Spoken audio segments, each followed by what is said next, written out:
He's just playing dumb. You don't. Well, if you know that I have more information, then you already know that what I know that you know.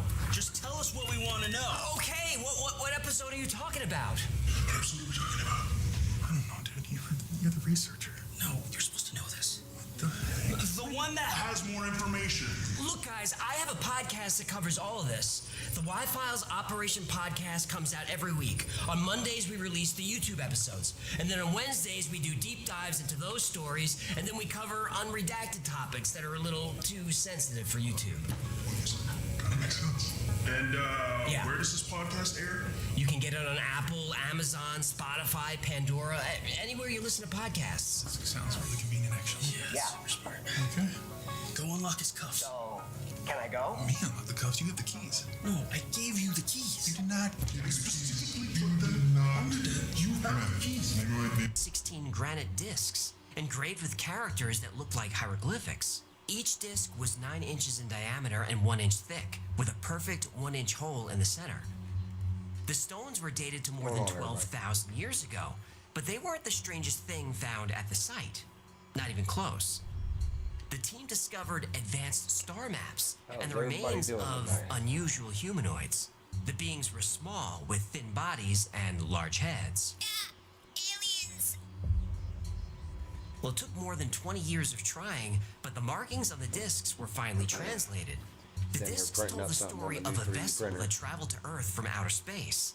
The inscriptions described a crash in the mountains of Tibet and what happened to the survivors of the crash. I knew it! The writing also gave the beings a name. They were called the Dropa. The Dropa. The Dropa came down from the clouds in their aircraft. Our men, women, and children hid in the caves 10 times before sunrise. When at last we understood the sign language of the Dropa, we realized that the newcomers had peaceful intentions. Yeah, I'm new to the 3D These printing. findings were published in 1962 by I'm Professor trying to work on my own Nui, logo. but as could be I'm gonna actually expected, make his my own peers logo didn't and take it seriously. hang it on the The wall back story here. and the stones After I paint it. resurfaced 6 years later, I'm but this painting time my in room, Russia. like this room, Scientists discovered the granite used to make the stones contained extremely high amounts of cobalt and other heavy metals. These properties would have everybody made the doing? Drop stones something very in the hard to chat. carve with primitive chat. tools 12,000 Talk. years ago. The stones We ain't were got nothing tested better with to an do right now. oscillograph, a device used to read current and voltage. The results indicated the stones had once been electrically charged, or might have been electrical bot trick? conductors. After these new discoveries, the stones disappeared again, until they turned up on in the Twitch and Baupo who's up on, Museum in Kid? China. In Anybody want to chat? 1974, Austrian engineer Ernst Wegner went to the museum to see the stones. Although the museum wouldn't Drop give the him any stream's name information up in about them, the, he was allowed to take chat photographs box of and the we'll stones. chat it up. That same year, a book was published called Sun Gods in Exile by David Agamon, and that book Trying to would get more prove followers. everything. Sun Gods in Exile tells the story of Oxford professor Carl Robin Evans and his 1947 expedition into the Bayanhar Mountains. There he encountered Chat in the living box. Dropa, where he learned their language and learned we their hop on history from their Fortnite. religious leader, Lurgan La. Lurgan La told him the Dropa came from a planet in the Sirius system, and they had come to Earth on an exploratory mission 12,000 years ago. Their ship crash-landed in the Himalayas and stranded the Dropa on Earth forever. The book was based on the journal of Dr. Carl Robin Evans, and that journal had pictures. This is Hui Pa La and Viz La, the rulers of the Dropa in 1947. The journal describes the Dropa as a small race, averaging 4'2" in height and only 60 pounds. We They are have building large a heads baby with Yoda large blue eyes. on the 3D printer, by In the way. If anybody's 1994, wondering what German we're building. scientist Hartwig Hausdorff my first went to the build, Bampo so Museum when in it China and finishes, asked I'll to see actually the show it. stones for himself. Well, he was told the stones were destroyed on official orders. When Hausdorff tried to look further into the Dropa tribe and their stones, the Chinese government said they had no record of any stones or a tribe known as the Dropa. As far as the Chinese government was concerned, the Dropa never existed.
So what is everybody up to today?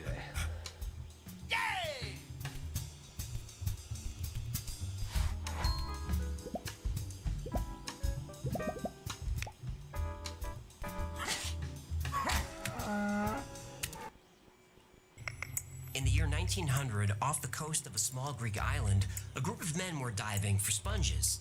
During one dive at a depth of around 150 feet, they found something very unexpected, an ancient Roman shipwreck. The ship was full of ancient Greek artifacts dating back over 2,000 years. Coins, pottery, statues, and many other items were brought back to the surface. Among the wreckage was a heavily weathered block made of wood and calcified bronze. The block was taken to the museum with the rest of the artifacts, but it didn't really look like anything, so it was mostly ignored. But 2 years later, archaeologist Valerio Stace took a closer look at the unassuming block. It didn't take long for him to discover there was a lot more to the block than people realized. He could make out the shape of a large gear embedded in the calcified stone. He believed it was some sort of ancient astronomical clock. Mainstream archaeologists dismissed the idea as prochronistic, meaning too advanced for the time period or the wreckage. The ship was underwater for 2,000 years. The type of technology needed to build an astronomical clock just didn't exist yet. In fact, gears of this quality wouldn't be invented until the 14th century, about 1,700 years later. Mainstream scientists said the object must have found its way onto the ship at a much later time, and therefore wasn't all that special or important. So the object was placed on a shelf in a dark back room of a museum, and that's where it stayed, completely ignored for 50 years. But in 1951, Yale professor Derek J. DeSola Price was researching ancient clocks. He heard about a mysterious object discovered off the coast of a small Greek island called Antikythera. Price looked into the artifact, but his findings didn't impress his colleagues. But he would continue researching the device for the next 23 years. Then in 1974, with the help of a nuclear physicist, Price used X-ray and gamma-ray imaging to examine 82 pieces of the rock. This imaging revealed an assortment of bronze gears of various sizes, all connected to a central crank. As the gears spun, they would move hands on the object's face, like the hands of a clock. But this device wasn't designed to tell you what time it was. It was designed to do much, much more. Nothing like this instrument is preserved elsewhere. Nothing comparable to it is known from any ancient scientific text or literary allusion. It is a bit frightening to know that just before the fall of their great civilization, the ancient Greeks had come so close to our age, not only in their thought, but also in their scientific technology. By 2009, scientists had gathered enough scans and images to reconstruct what the Antikythera mechanism had looked like. It had 30 gears intricately designed and expertly crafted. The gears drove dials and hands on the front and back of the device. Despite all this information, they still didn't know precisely what it did. While the world waited for more information on this mysterious device, that opened the door to a lot of theories. I love theories. I know you do. One theory said the device was a piece of technology taken from Atlantis. No culture on Earth at the time had this level of technology. If the mechanism was something powerful or important, it would make sense that Atlantean survivors would want to keep it safe. I have to hide it from the Lemurians. Right. Some people believe the mechanism was so advanced it was proof of a creator, like scaffolding left around a building after construction was completed. Another theory was that it was left behind by aliens, either accidentally or as a gift. Alien technology would explain how it ended up in the 1st century BC. But the most alarming opinion was that the Antikythera mechanism was a doomsday device, a weapon to depopulate the Earth, created by an ancient race of reptilians. Lizard people! Yeah, maybe it was a clock used to calculate a time when the weapon would be deployed. Well, lizard people are very punctual. Despite all this evidence, one of the most prevalent theories was that the whole thing was a hoax. Some people said it was nothing more than a single brass gear, and the scientists were making up the rest. What we do know for sure is the Antikythera mechanism isn't going anywhere. Even though it's been 123 years since it was pulled out of the ocean, we're still uncovering more of its secrets all the time. Eventually, we will know everything there is to know about this fascinating device, and maybe even design our own. But even if we can build one, the question is, should we?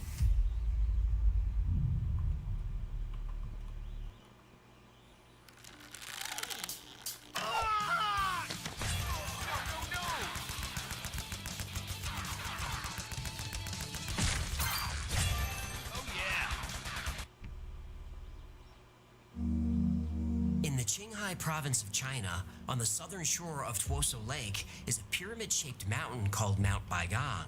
In 1996, archaeologist Bai Wu was exploring a cave inside Mount Baigang when he made an unexplainable and controversial discovery. Inside the cave, you found iron scraps all over the dirt floor. Who found iron scraps? You found. I found? You found. Me? You. So confused. Along with the iron scraps, there were oddly shaped stones standing on end. But most mysterious of all, there were iron pipes running deep into the mountain. And here the story takes a turn, because the cave wasn't naturally formed. It was a triangular-shaped entrance carved by somebody. And Mount Baigang wasn't a mountain, it was a pyramid, also constructed by somebody. The more scientists looked at Mount Baigang, the more questions they had. None of this made sense. This is the middle of nowhere. Nobody lives there, and as far as anyone knew, nobody ever had. And those iron pipes? According to the Beijing Institute of Geology, the pipes were forged more than 150,000 years ago. The pipes vary in size from 18 inches in diameter to as thin as a grain of rice. And later expeditions found pipes big enough to walk through. And there were humans living all over the world at that time, but metallurgy wasn't discovered until about 10,000 BC. So who created the pipes and why? While there is no clear purpose for the pipes, more are found at Lake Tuosu 260 feet away, along with more strange stones. The pipes at the lake are both above and below the water level. Some researchers believe make the yourself pipes were known used to up in the pump show. water into the pyramid, possibly for cooling purposes. Considering Tuoso But is if a you can't salt make lake, an account, one theory suggests the DM that pipes way. may have been used for a process called electrolysis. Or hit me up on Twitch. When you pass an electric current through water, the water molecules separate into oxygen and hydrogen atoms. 'Cause we need Salt more water is a better followers. conductor than fresh water. The salt More helps viewers. separate the oxygen and hydrogen more efficiently. And hydrogen can be Okay, used for and a lot of Twitch. things, like refining oil, treating Maybe we metals, can and work on, processing foods. getting YouTube. But hydrogen could also be used as fuel. In addition to dating the pipes, the Beijing Institute of Geology tested the pipes' composition. They're made up of 30% rusted iron. They also contain large amounts of silicon dioxide, which is commonly found in quartz, as well as calcium oxide, also known as quicklime. These are interesting materials. Iron conducts heat and electricity. And when quartz is subjected to stress, like millions of gallons of water flowing through a pipe, it generates electricity. This is called the piezoelectric effect. Remember, the Great Pyramid in Egypt is also built near a water source. Well, technically, it's on top of one. There's a large aquifer under the Giza Plateau. Also, there are chambers within the Great Pyramid made of quartz, and metal pipes have been discovered within the pyramid complex. Nikola Tesla built his famous Wardenclyffe Tower using these same principles. Using this ancient method, Tesla believed he could generate free, unlimited energy that could be beamed wirelessly to any place on Earth. The Illuminati would never allow that. They didn't. When Tesla was close to a discovery, his investors pulled their funding and invested in oil instead. Wardenclyffe Tower was eventually abandoned. Now, if you're interested in specifically how this works and what happened to Tesla's tower, I've linked to another episode below. Now, calcium oxide or quicklime found in the pipes is also interesting. Quicklime is highly volatile and chemically reactive. If you expose quicklime to water, it causes an exothermic reaction. In other words, it generates heat. Lots of heat. 1 liter of water combined with about 7 pounds of quicklime generates about 3.5 megajoules of energy. That's basically a gallon of gas. And if you remove the water, quicklime reverts back to its original state. And as long as you have a stable water source, like a lake, you could repeat this process over and over again. Now, besides these common materials, the pipes also contain 8% of a material that could not be identified. But here's a thought. We've got iron pipes that can carry water or some other medium, electricity to convert water into oxygen and hydrogen. We've got quicklime, which, when exposed to water, creates heat. The heat causes the hydrogen to expand. The expansion of the quartz within the pipes generates even more electricity, and this process can repeat over and over again, all happening inside a pyramid. Well, that's the same process used to make the Great Pyramid of Giza a power plant, all built 150,000 years ago. I know what that sounds like to me. Never underestimate the power of kindness. But of course, not that of a firebolt either.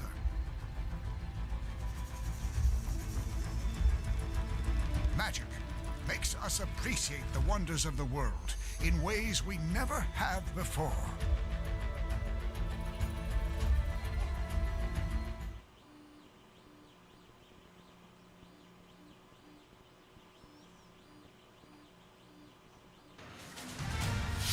And we're back in third quarter planning. Adams is quarterbacking this project, and she's looking pretty tired, Jill. She's stuck, Bill, and that deadline is looming. It looms for us all, Jill. Wait a minute.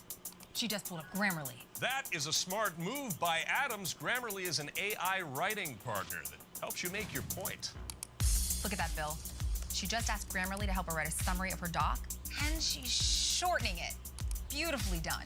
And she sounds like herself, calm, convincing, and also like you'd trust her to look after your cat. 100%, Bill. Oh no, flag on the play. I see messages coming her way. And it's the CEO, Bill. Can Adams handle the pressure? Is she? Yeah, she is! She's using Grammarly to stay on the ball, and she's sounding even more confident, Jill. I mean, she's an MVP, Bill. What a play. I've never seen Monday morning quarterbacking look this good. Take In the 9th century, on a grassy field somewhere in northern England, a Nordic Viking squares off against a Saxon housecarl. Before knights, the housecarl was the highly trained elite warrior of medieval Europe. Against the Viking, this warrior should have the advantage. The Saxon wears chainmail armor, while the Viking wears only leather. The Saxon has a shield, light and strong. The Viking has no shield. And the Saxon sword is larger and stronger than the Vikings. The Saxon warrior is confident. He charges forward and takes a few heavy swings. The Viking defends with his short sword. The Saxon steps back, confused. He's fought Vikings before. Usually their short, blunt weapons shatter when hit with heavy English steel. But this Viking has a magic sword. At least it appears to be magic to this 9th century Saxon. Being lighter and faster, the Viking sidesteps, then lunges forward. He thrusts his razor-sharp blade through the Saxon's chainmail. His armor should have easily protected him from this attack, but the Viking's sword pierces the chainmail like it's not even there. The Saxon falls to his knees as the Viking withdraws his sword. The Saxon, more confused than frightened, sees writing on the side of the blade. A name. It's a name he's heard before. And in that moment, everything makes sense. Then the world goes black. This blade and others like it were virtually indestructible and unbeatable in battle. They weren't elaborate swords gilded with gold or jewels. They were pretty ordinary looking, but they were easy to identify as they all shared the same inscription, Ulfbert. Created using a process that would remain unknown for centuries, the Ulfbert was a revolutionary high-tech tool. There are only 170 of these swords left in existence, all forged sometime between 800 and 1000 AD. Though Ulfbert swords are usually associated with Vikings, it's actually a word of Frankish origin. It was most likely the name of the swordsmith who created the blades. Now, the process of making a sword in the 11th century wasn't an easy one. In order for iron to be used as a weapon, it had to be forged into steel. So iron was mined and smelted in a furnace with charcoal, which is mostly carbon. Iron itself is too soft to be used as a sword. The blade would bend and chip and lose its edge too quickly to be useful. The carbon hardens the iron, so it keeps its shape and sharp edge for longer. But add too much carbon, the metal becomes brittle. It took a skilled and talented smith to get the mixture just right. Now, once hot enough, the iron forms a gooey, spongy mass called a bloom. And after the bloom is removed from the heat, it's hammered over and over again to remove impurities known as slag. Slag is typically trace amounts of silicon, manganese, sulfur, and other elements. Blacksmiths would heat and hammer the metal over and over again to separate as much slag from the iron as possible. Now, because of the limited technology of the time, the impurity of the steel was still pretty high, and the amount of carbon they were able to get into the metal was pretty low. Even the best medieval steel is primitive to even the lowest quality steel that we produce today, except for Ulfbert steel. Experts have said that an Ulfbert sword would have been like a lightsaber in medieval Europe, and that's not that much of an exaggeration. Ulfbert swords were centuries ahead of the competition. They were superior to all others in sharpness, in strength, flexibility. Ulfbert steel was also very lightweight. This was a huge and unfair advantage in combat. The sword could withstand an enemy's blow without breaking, a common fear among warriors. In a time when fighters wore coats of chainmail, an Ulfberht sword could cut through this defense more effectively than other swords. Modern scientists have examined Ulfberht blades to try to find out what made them so special. Now, first they found that almost all impurities were removed from the steel. Ulfberht blades also had a carbon content 3 times higher than other swords from the same period. Now, here's the thing. To achieve this level of purity and the carbon content of the Ulfberht sword, the metal would have needed to have been liquefied. This causes carbon to dissolve into the iron, forming an alloy. The high temperature also removes impurities more effectively. A temperature of 2400 degrees Fahrenheit is needed for this process. The resulting alloy is called crucible steel because the metal is melted in a large crucible.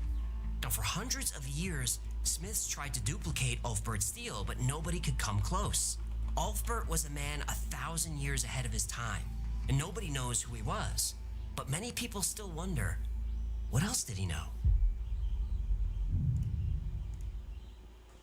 Quite scandalous. Oh my God! Yes, I will. Everybody get... I need a fire breather. Hot mama. Can you knock on the table for us? Don't believe you. Seriously. Seriously, don't believe you. Got me feeling good. Oh, wow. You have our attention.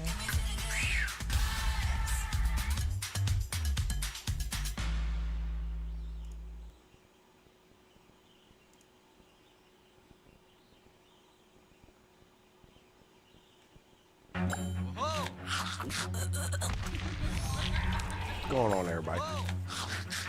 Drop a follow if you like the stream so far. So far, we are actually watching the rest of this YouTube video. Sat at a nuclear plant in the south of France, thinking to himself, this cannot be possible. He was examining a dark piece of uranium ore, but what he discovered didn't make sense. This piece of uranium had somehow undergone nuclear fission. But this uranium was mined. Nuclear fission doesn't just happen in nature. And even more confusing, this uranium ore was almost 2 billion years old. Atoms are the building blocks of all matter in the universe. The sun, the earth, the air we breathe, our bodies themselves, everything is made up of atoms. But atoms can be split. And when that happens, energy is released. And this energy can be harnessed and used to charge your phone or power an entire city, or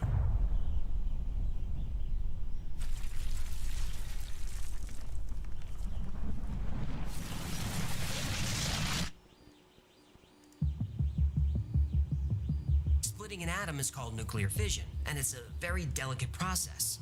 To start, you'll need a high-quality fuel source like uranium or plutonium, and this is thankfully hard to find. And even if you do find it, it has to be refined before it can be used. Next, you need pure water, like really pure. So no chance of a nuclear reactor in here, huh? None. Unless it works with vodka. It doesn't. The water used for the fission process in a nuclear power plant has to have all minerals removed. Then it's filtered and finally distilled. If there's even just a few contaminated parts per million in the water, fission won't happen. Naturally, uranium contains a very consistent and specific amount of the isotope uranium-235. And when U-235 is split, for a brief moment it absorbs a neutron and is turned into U-236. Then U-236 is split into other elements like barium, krypton, or strontium. Since all natural uranium decays at the same rate, any uranium pulled out of the Earth should have the same exact amount of U-235. The only way, literally the only way, for uranium ore to have a lower percentage of U-235 is through nuclear fission. So Francis Perrin was faced with concrete evidence that nuclear fission had not only occurred before it was discovered, but it happened 1.8 billion years before. After further study, Perrin and his peers concluded the uranium ore had to be natural, and fission somehow occurred naturally. But American chemist Glenn Seaborg didn't agree.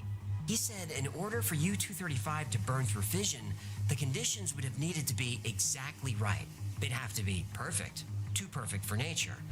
Man-made nuclear reactors are built with extreme precision, and no natural water source would even be close to pure enough to keep the reaction going. For this to happen on Earth 2 billion years ago was impossible. Further investigation revealed high concentrations of fission byproducts within the mine, indicating nuclear chain reactions had definitely taken place. Also, the geology of the region contained radioactive waste that proved the controlled use of a nuclear reactor that ran for 500,000 years. At the time the reactor was operating, the only life on Earth was single-celled organisms. Or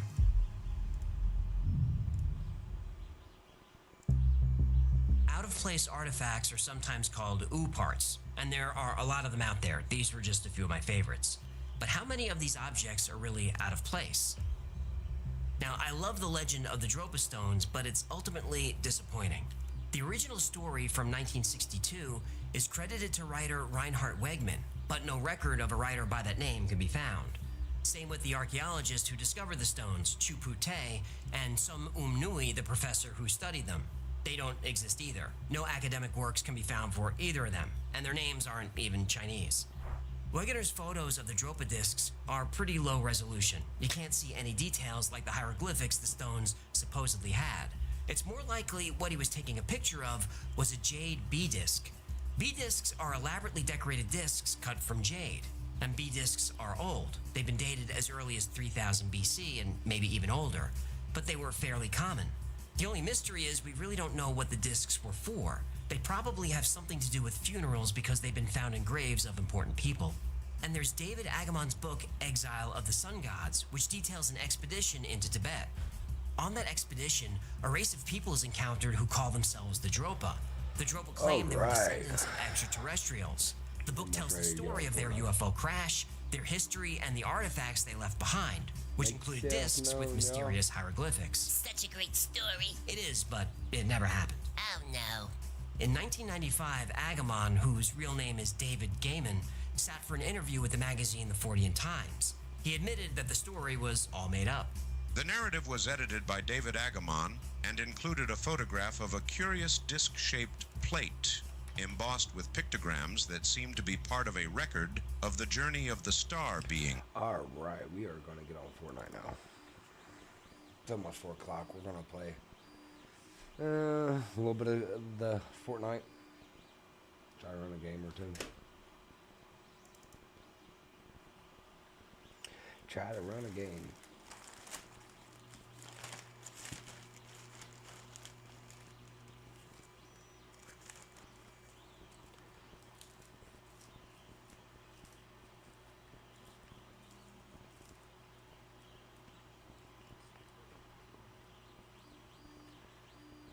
I know everybody's probably half asleep, half dead.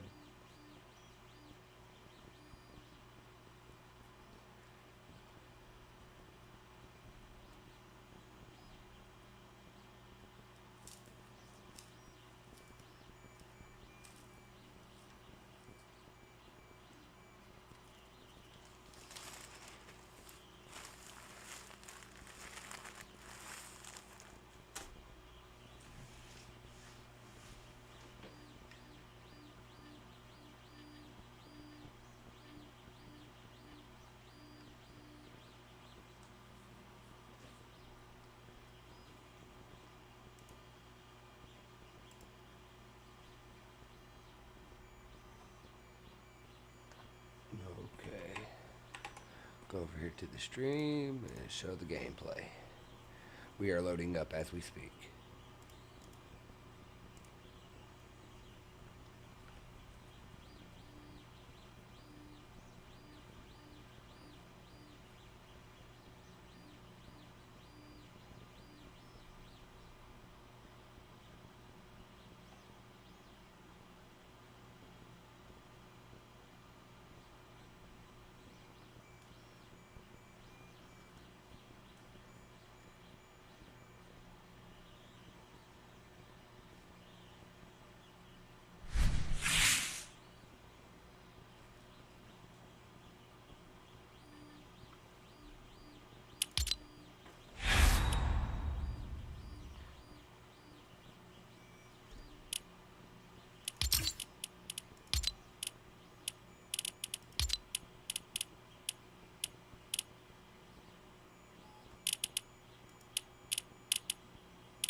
join and all. Start up a solo game.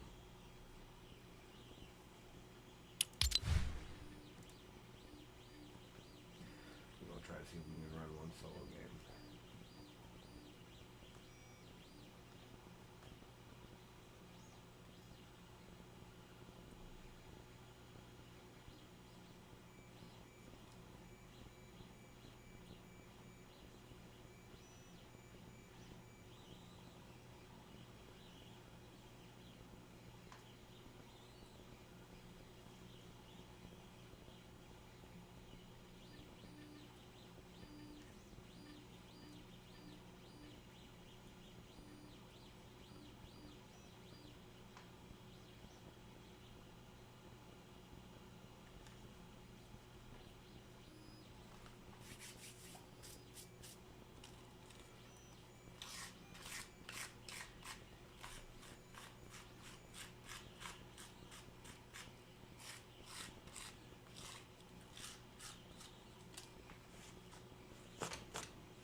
Actually, you know what, y'all? I'm gonna be right back.